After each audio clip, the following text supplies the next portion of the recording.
happens and then nothing happens. And then you're live, just like this. You know what I mean?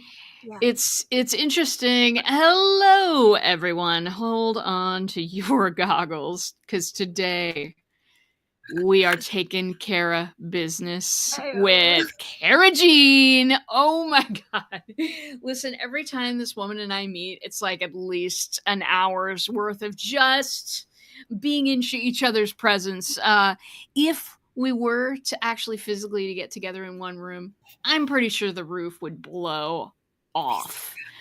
You're welcome. Yeah. Listen, she has an excellent business coaching leaders and doing amazing things. And I've asked her to be on the podcast today because, one, she's my sister from another mister. And two, I think she has a whole lot to share, both with the coaching style and with the way she engages her audience. Everyone, please let us give a proper engagement welcome to Cara Jean. Cara Jean, welcome to the party. Oh, I'm excited. I am 100% every time we get together. It's like there's just not enough time in a day to spend just basking in your deliciousness. I'm basking right back at you. So tell the world who you are, what you do, and where you're from. Sure. So I'm Cara Jean of Taking Cara Business. Yes, it's my name. It's also my framework. We clarify, assess, realign so we can achieve. It's really that simple. And that's what I do. I make leadership really simple. Unfortunately, simple is not easy. The same way that knowledge is power, but not transformation, right? That's kind of how that works. Luckily, you're an expert because you've been leading yourself to this point. So you already have all the skills, tools, and mindsets you need. You just might need a buddy to bring them out. And that's what I'm here for. I like to be your buddy. I'm up in Washington State right now. However, in a totally sideways share, I am launching next year in April or May into R&D for an eco village. So I will be doing coaching from the road. I know. I'm so excited. All right. That sounds exciting. Well, so who do you coach? Who are your peeps? You know, I've just discovered the one thing that all of the people have in common is they wear comfortable shoes. I work with leaders who wear comfortable shoes. I was on another podcast and they asked me that question. I was like, I'm not entirely sure how to answer. Like, well, do you work with small business or big ones? Yep. Oh, well, do you do individuals or groups? Yeah. Well, do you tend towards like CEOs or solopreneurs? Yes. Yep. Yes. Leaders. So what we discovered was sensible shoes. They do tend to be in like diversity, equity, inclusion, the STEM fields, but typically they just wear comfortable shoes. Okay. You know, it's important to know is when you're searching for that Christmas gift, shoes. Comfortable ones. Yes. Well, because when you say leaders, I always think executives in the corporate world. Absolutely. Yeah. But also individuals. Yep. Running a coaching business. Yep. Yeah. Yep. Speakers. I've worked with speakers. I'm partnered with a university right now. So we're actually doing coaching for the executives and below, from operations to executive, for agriculture right now, which is super exciting. Interesting. Are there any like psychographics that unite the people that you work with the best? Or is there anything that they feel or see the world differently or anything like that? Yes, I tend towards the neurospicy. Hi, my friends out there. I see you. They're already doing the work, and a little bit of support goes a long way with people who are already doing that work. So the neurospicy, that tends to be in that category. And anyone who, and this is amazing because you'd be surprised how many CEOs fall into this category, but they still think of themselves as losers, weirdos, freaks, the ones that never could quite fit in. I think it's because you were born to stand out. I might have to stitch that into a sampler and hang it onto the wall of the bot cave. Yes, absolutely. Well, that's interesting that a lot of CEO types still, kind of think of themselves as, the weirdos who, couldn't get along. I'm definitely there, but I would not be a great CEO.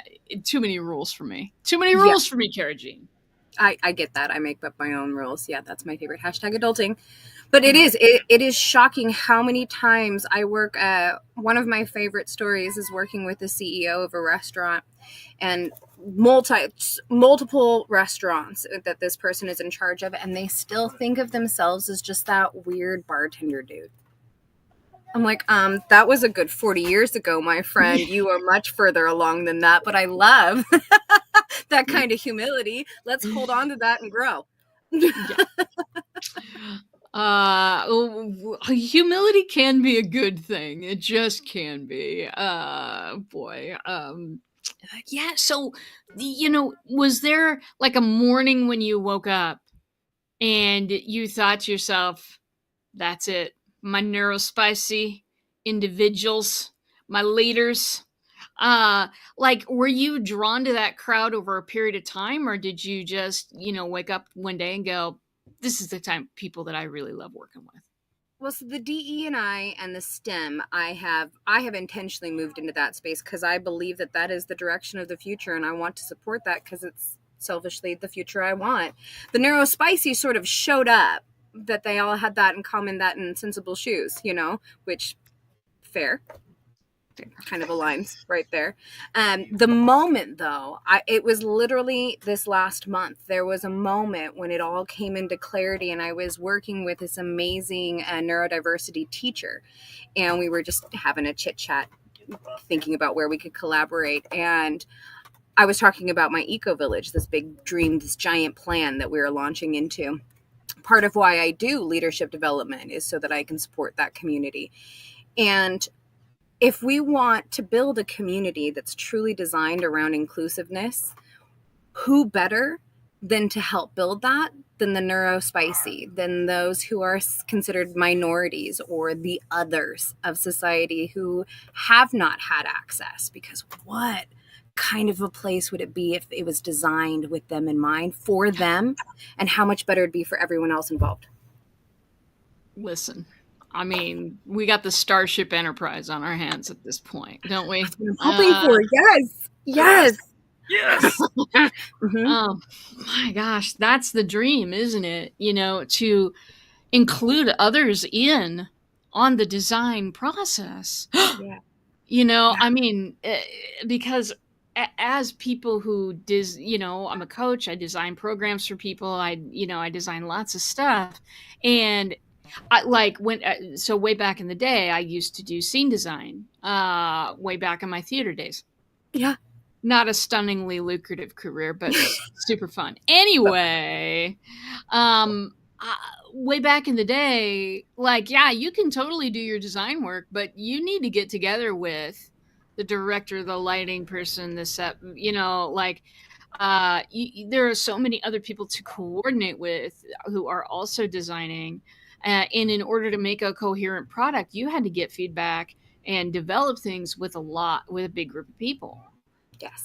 And yet, when we're like coaching, we think we got to do it all by ourselves. Soup to nuts. I've got to make everything about this work before a person even hears about it. Yeah. Which is, if you just look at a basic human life cycle, that makes no sense. We all do it. We all absolutely do it. But you didn't learn to walk on your own. You didn't learn to talk on your own. You didn't learn to communicate. You didn't learn to eat. If you didn't do those basic things on your own, why as an adult do we feel like, well, now I have to do it? Stop. That's not necessary. It's better with a buddy. It's just better with a buddy, period. Yeah. Oh, and the craziest thing is somebody else loves doing the thing that you don't want to do. Oh. Ooh, ain't that the truth? Well, it's all that. I just think that's that old mentality of pull yourself up by your own bootstraps. Now, Mm-hmm. what does that even mean? I don't know. Like, if you imagine someone trying to pull themselves up while yanking down on bootstraps, I don't understand where you're trying to even get. And yet, that thing is ingrained into everything. I was talking to somebody just the other day. We were talking about AI, and she was talking about it feels like cheating. And I'm like, I get it. You know, I get why you feel that way. We're supposed to make everything that we use by hand and, and sweat while we're doing it. And supposed to do all these things. Meanwhile, those mentalities drive our leaders into burnout so fast. So fast. Yes. And it doesn't even make sense because it's not like, especially as a leader, that you are ever doing anything alone. At best, you are hurting cats. Yeah. At worst, the cats are hurting you. Sometimes the cats do take control. Just saying. Yeah. So tell me a story of a wild customer success. Oh, so this one, I'm super, it's really fresh. So I'm super excited about it. I started chatting with a gent over in Nigeria a couple years ago. And it started as one of those, like, is this a scam call? It wasn't really clear because immediately the first question was send me money. And then it was, can you sponsor me to come to the States? And I said no and no. And then we started talking about, like, really, what were your dreams, visions, and goals? What are those things that are driving you? Why are those things important? And kind of hashing some of those things out. And so at that time, it was an unrealistic goal for this person to be able to be a chef. That was this big goal. They loved food. And they loved bringing people together, and they wanted to be able to make money doing that. But that seemed absolutely ridiculous, like the furthest thing from possible. And they are now running a kitchen. Nice. I'm like, bro, like 2 years ago, you dreamt of being you today. Yes. Imagine who you're going to be in 2 years from now. That's astronomical. Yeah. You know, my one wish for myself is that I will leave my legacy. I hope that I will leave behind something better than what I found. And, and that idea drives me in my daily work. And here you are making that happen. It was, incredible. He empowered his roommates to do and thrive. I mean, it's just, that's the thing, is that these teeny little ripples. I mean, I would not even have known, except he came to one of my complimentary events and wanted to share, and I'm super excited to hear. But those teeny ripples that you don't even notice are actually creating tsunamis further out in the world. So keep doing. Keep doing. Oh boy. This is the inspirational Cara hour. I mean, you know what I mean? Sometimes it's a little hard as an entrepreneur if you don't have support around you, if you don't have the right support around you, to keep going in those moments where things are either looking scary or just looking boring. It's hard. It's hard sometimes to remember,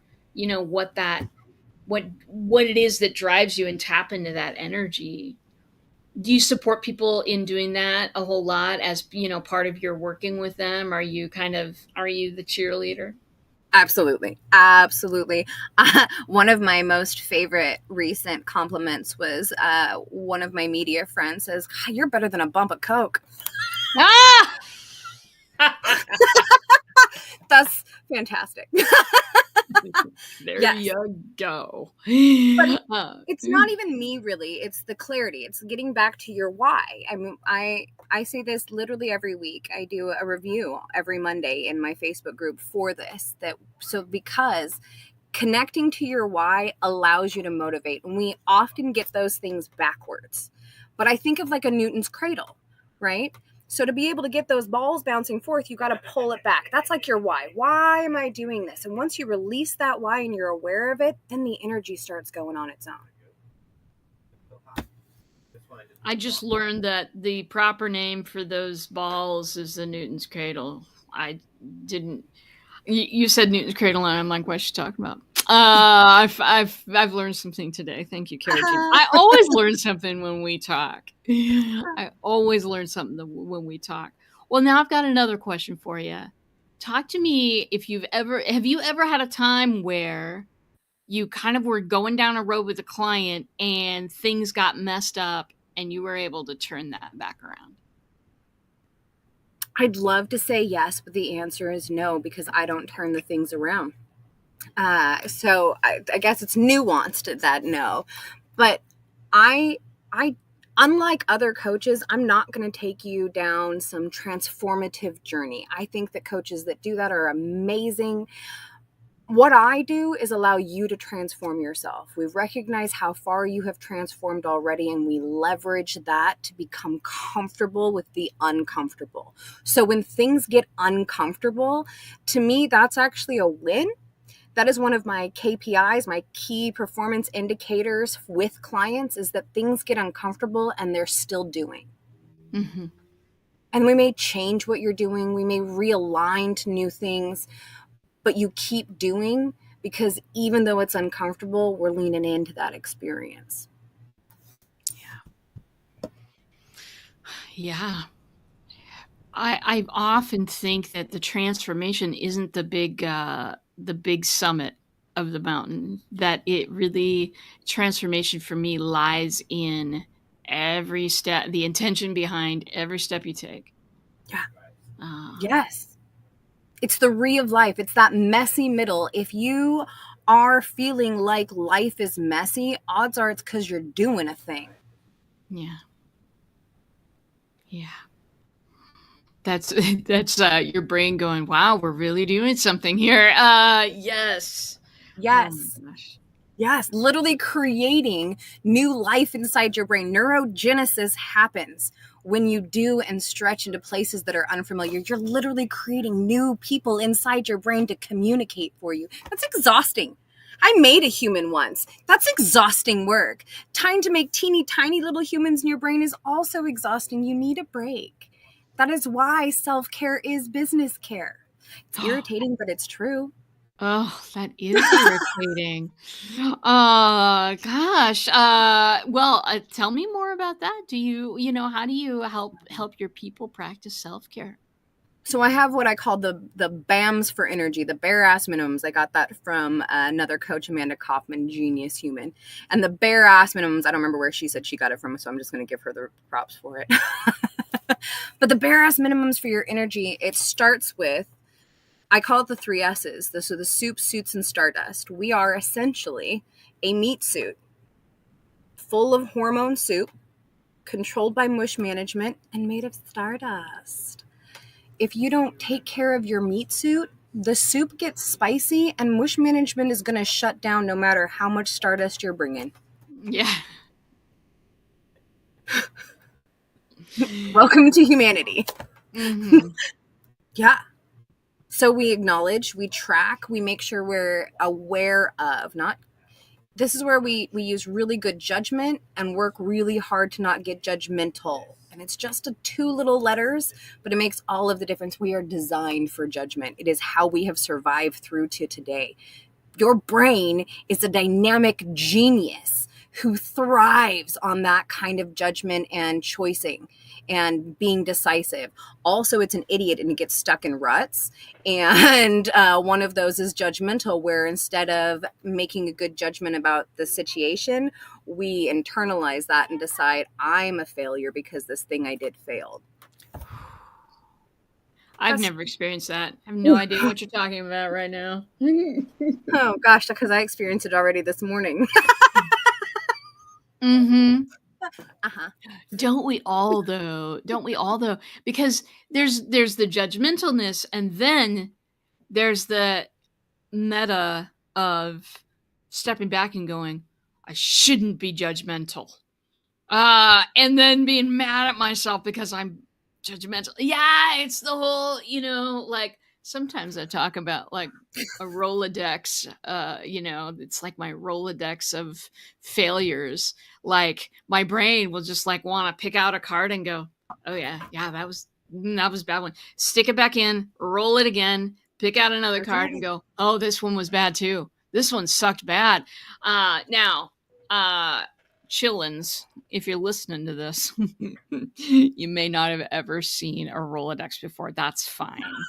I want to tell you that basically what I want you to picture is a little randomizer where you press a button, get a failure to look at, and you keep pressing that button. Okay.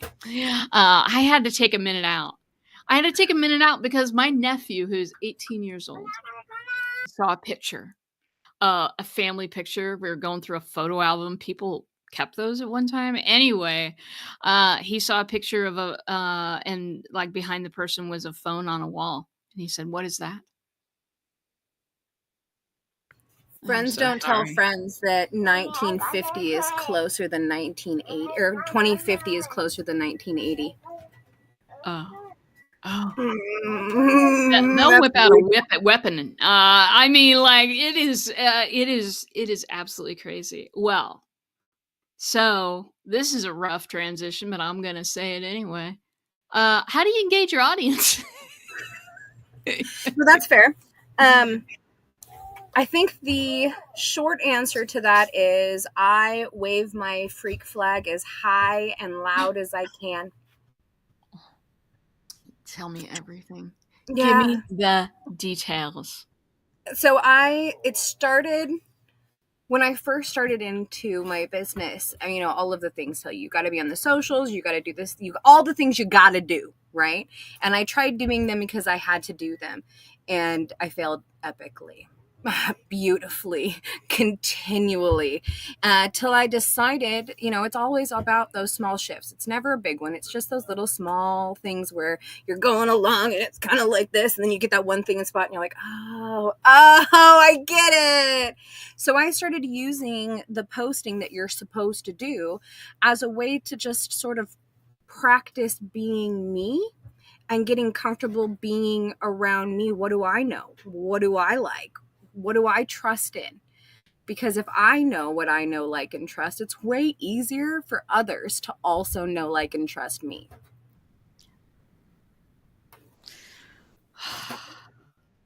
Ain't that the truth? Ain't that the truth? The minute that I start to, here's the great irony of what I do for a living. Reaching out to people and connecting with them and all of that kind of stuff until I have connected with myself. No, unless I have embraced whatever fabulousness is going on today, without the judgmental weirdness, I can't. I want to go after other people to hug me. I want to go get that. I've got stardust happening in here. I've got fabulousness. Come take advantage of this. But if I haven't accepted within myself who I am, if I haven't connected to that, it's not going to happen. It's just not going to happen. And it allows you to create the space. I mean, you create amazing space around you, and it's because of the goggles and because of the cape, because that weirdness, that differentness makes it safer for someone else to also be weird and different. Yeah. And what a gift. It is a gift. It is a gift. I'll tell you, I found a human who like followed my stuff and attended one of my little events, and from Omaha, Nebraska this week. I live in Omaha. I have not had a client in Omaha in 10 years. I do bleeding edge stuff. Nobody in Omaha is interested in this. Except. Well, so anyway, we're gonna meet together. I'm like, well, we need to meet. We need to get together. And she's like, well, why don't we do it real live? And I'm like in Meet Space, and she's like, yeah, Meet Space. So I'm going to a coffee shop next week on Monday, and I am gonna be the one in the cape, and I do not care if people stare, if they laugh. You know what? So many people have laughed at me in my life. And I used to just bring that in and let it hurt, thinking that's going to change things. Now, gosh, you know what? I'm glad I spread some joy today. Yeah. Whatever. You laugh at me if you wish. Underestimate me at your own risk. I'm wearing a cape. Welcome, Odin, to the broadcast. Anyway, that engagement by, embracing that freak flag, letting it fly. That's maybe my favorite answer. I ask everyone who comes on the podcast that same question, and you just gave me my favorite answer to that question.